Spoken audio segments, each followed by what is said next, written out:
أيضا وليد إسماعيل يدعو لدولة داعش، وهذه المنشورات أمامكم من تويتر من صفحته نفسه.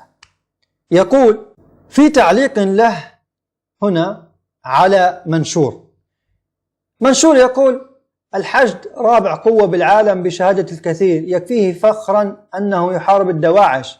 يأتي وليد إسماعيل يقول: صح، بدليل أن الدولة على مشارف دخول بغداد الآن، وأسأل الله بأن يمكنها منها.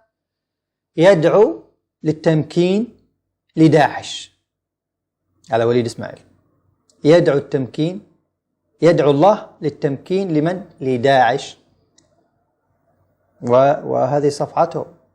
الآن سيخرج علينا الببغاوات: هذه مفبركة وهذه ما أدري شنو، كالعادة ترقيعات جاهزة ما شاء الله. وهنا يقول